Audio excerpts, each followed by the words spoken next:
the book of 2 Samuel, chapter 1. After the death of Saul, David returned from striking down the Amalekites and stayed in Ziklag 2 days. On the third day, a man arrived from Saul's camp with his clothes torn and dust on his head. When he came to David, he fell to the ground to pay him honor.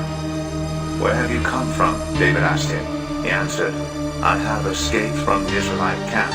"What happened?" David asked. "Tell me." "The men fled from the battle," he replied. "Many of them fell and died, and Saul and his son Jonathan are dead." Then David said to the young man who brought him the report, "How do you know that Saul and his son Jonathan are dead?"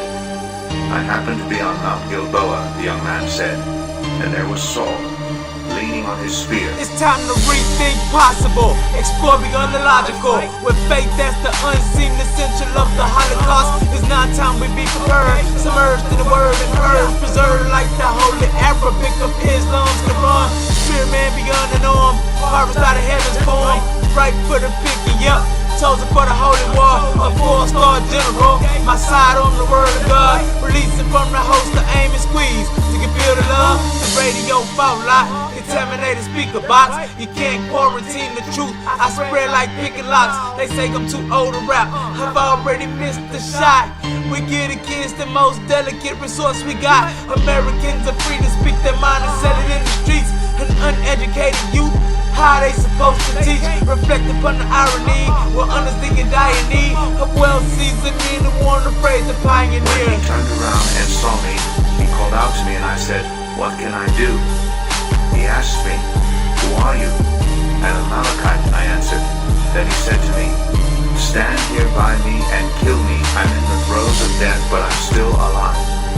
So I stood beside him and killed him because I knew that after he had fallen, he could not survive. And I took the crown that was on his head and the band on his arm, and I brought them here to my Lord. Me to the power of the heat equals absolutely no coward in the type of person you receive when no one take it. You don't really wanna start with me too. Illustrate my love for the Lord when I advise you may wanna get aboard. He already won the war and I got his support. Can you demonstrate another force greater than the sword who overcame the morgue? He's tougher than the Ford. You may wanna abort your mission to destroy, cause you will be destroyed and you cannot afford this. Message is important, opposites that you avoid. Revolution, cause the end is predetermined and recorded. I'm seeking out the morning star, pushing something forward. I travel at the speed of light, and spirit is bizarre. I'm trying to rectify my sins as if my name was Earl. If karma's out to get me, then I must balance the scales. David said to the young man who brought him the report, "Where are you from?" "I am the son of a foreigner, an Amalekite," he answered. David asked him, "Why weren't you afraid to lift your hand to destroy the Lord's anointed?" Then David called one of his men and said, "Go, strike him down." So he struck him down and died. But David said to him, "Your blood be on your own head. Your own mouth testified against you when you said, Best believe I'm willing to die for you, and everything they did to you was eye for an eye for you. I try for you in the end, I live and die for you. I cry for you, so I sacrifice my pride for you. But I'm a beast lord and still an angel of the streets. No matter where I'm at, you know where to find me. I'm not a gangster, but I promise I'm a G to this. A corner guard in the land of deceitfulness. Humble down my child and turn the other cheek. Father, forgive me, but I'm beefing with authority. But only if corrupt, Lord, I swear I had enough. And I only wanna be in your club. But when that anger rise over me, I catch that Hulk syndrome and can't remember peace. I get the feeling like Samson in clarity.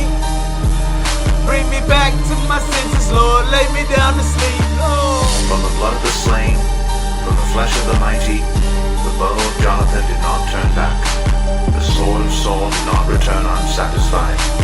Saul and Jonathan, in life they were loved and admired, and in death they were not parted. They were swifter than eagles, they were stronger than lions. Daughters of Israel, weep for Saul, who clothed you in scarlet and finery, who adorned your garments with ornaments of gold. How the mighty have fallen in battle. Jonathan lies slain on your heights. I grieve for you, Jonathan, my brother. You were very dear to me. Your love for me was wonderful, more wonderful than that of women. How the mighty have fallen. The weapons of war have perished.